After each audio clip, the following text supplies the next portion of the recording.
तो कहानी शुरू तो एक शहर से। उस शहर में बहुत सारे गरीब लोग समुद्र के किनारे रहते हैं जो मछलियां पकड़ के और उनको मार्केट में बेचकर अपना गुजारा करते हैं। उन्हीं में हमें एक कैरेक्टर दिखाया जाता है जोनास, जिसका 8 साल का बेटा है और वो अपने बेटे को जलपरी की कहानियां सुना रहा होता है कि समुद्र में जिसको भी जलपरी मिलती है उसकी किस्मत चमक जाती है। और इसकी बीवी वो जेल्डी नाम के व्यापारी के साथ वो सब काम कर रही है अपना गुजारा चलाने के लिए। और वो बंदा जोनास की वाइफ मार्था को ऑफर करता है कि अपने पति और बच्चे को छोड़ दो और मेरे पास आ जाओ, लेकिन ये कहती है कि अगर मेरे बच्चे के अपनाओगे तो मैं इस बारे में सोच सकती हूँ। उसके ये दोनों अपना काम खत्म करते हैं तो ये बंदा इसको कुछ पैसे देता है और खाना देता है। वो खाना अपने घर पर लाती है और अपने पति बच्चे के साथ उसको खाती है। फिर अपने पति से झगड़ा करती है कि तुम्हारी वजह से मुझे क्या क्या करना पड़ता है, तो तुम मेहनत क्यों नहीं करते। तो रात को अपने दोस्तों के साथ निकल पड़ता है मछली पकड़ने के लिए, जहाँ पर उसके दोस्त लोग मस्ती करते हैं और ये जाल बिछाकर मछली पकड़ने की कोशिश करता है। और इसके जाल में एक जलपरी फंस जाती है और वो सबकी नजरों से उसे बचाकर बोट में छुपा देता है। सुबह होने के बाद मार्था बीच पर घूमती है।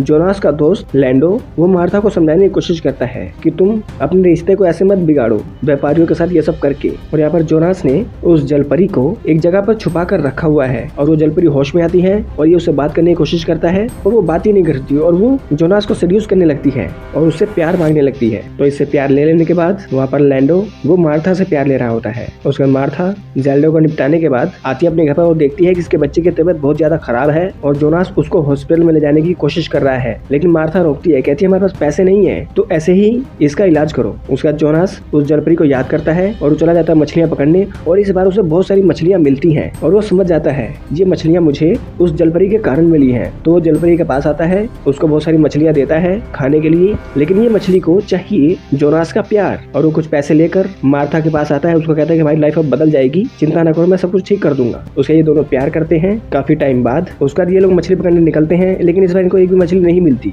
फिर जोनास ना चाहते हुए भी जलपरी के पास आता है, उसको प्यार करने की कोशिश करता है, लेकिन जलपरी जिसका नाम है लाना वो उसको प्यार करने की कोशिश करती है, लेकिन जोनास उससे दूर हो जाता है, उसे प्यार ही नहीं करता। और वो अपने घर पर आता है अपने 20 बच्चों के पास और तभी उसकी तबीयत बिगड़ने लगती है और वो मछलियां पकड़ने जाता है। उसके जाल में कुछ भी नहीं फंसता और जितने लोग इसके साथ गए थे मछलियां पकड़ने किसी को कुछ नहीं मिलता और जोनास घर पे आकर बीमार पड़ जाता है। मार्था सोचती है मैं इसका क्या करूं, तो मार्था चली जाती है जेल्डी के पास उसको प्यार देके उसके बदले खाना और पैसा लेने, और जोनास चला जाता है जलपरी के पास, शायद उसको प्यार देने से वो अपनी कृपा इसके ऊपर कर दे जिससे मछलियां पकड़ पाए और अपने घर का गुजारा कर पाए। तो दोनों अपने अपने पार्टनर्स को छोड़कर किसी और के साथ लगे होते हैं। जब मार्था का काम निपटता है तो जेल्डी इसको बस थोड़ा सा खाना देता है और कहता है मेरे पास आने की जरूरत नहीं है, मेरे पास एक दूसरी लड़की है, मैं उसको खाना और पैसा दूंगा इसके बदले में। तो मार्था को बहुत बुरा लगता है और जोनास जिसने लाना से प्यार किया था वो मछलियां पकड़ने निकलता है और इस बार उसे बहुत सारी मछलियां मिलती हैं। ये देखकर मार्था को बड़ा अजीब लगता है और मार्था कहती है कि जोनास काफी बदला बदल लग रहा है,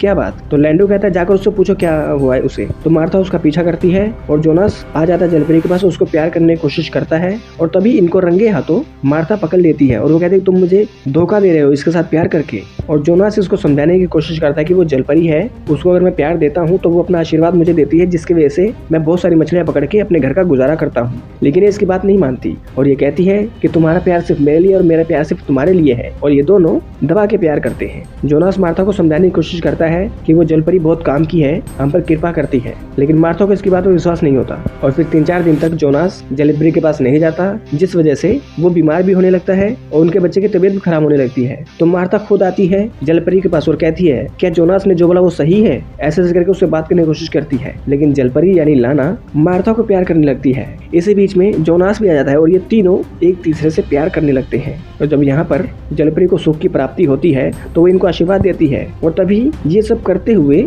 जेल्डी इनको देख लेता है कि ये लोग एक जलपरी को पकड़ के उसके साथ ये सब कर रहे हैं। और ये लोग रात को निकलते हैं और बहुत सारी मछलियां, इस बार बहुत ही सारी मछलियां पकड़ के ये लोग लाते हैं। और ये सब देखकर जो व्यापारी था जेल्डी वो इनसे चिढ़ता है, वो पूरे गाँव में वो सब लोगों के सामने ढिंढोरा पीट देता है कि जोनास और मार्था एक चुड़ैल के साथ ये सब कर रहे हैं जिस वजह से इनके ऊपर कृपा बरस रही है, तो अब उसको मार देते हैं। और वो बहुत सारे लोगों को लेकर लाना के पास आता है और सबके सामने अपने लोगों से उसको आर करवाता है। 4-5 लोग उसके साथ आर करते हैं और लाना को बहुत तकलीफ हो रही थी और वो इनको श्राप दे देती है और जिन्होंने भी लाना के साथ ये सब किया था वो सड़कर मरने लगते हैं। उसके बाद लाना रेंगती हुई समुद्र में वापस चली जाती है और तकरीबन 1-2 महीने बाद हमें पता चलता है कि यहाँ पर एक भी मछलियाँ कोई नहीं पकड़ पाता। पूरा का पूरा एरिया एकदम बंजर हो चुका है और जोनास और मार्था का बच्चा ये दुनिया छोड़कर जा चुका है और ये दोनों इसी उम्मीद में यहाँ पर रोज आते हैं कि जलपरी वापस आएगी और ये लोग उसको अब रिस्पेक्ट देंगे और अपनी लाइफ को बेटर करेंगे और इसी उम्मीद में ये फिल्म एंड हो जाती है। तो दोस्तों इस फिल्म की कहानी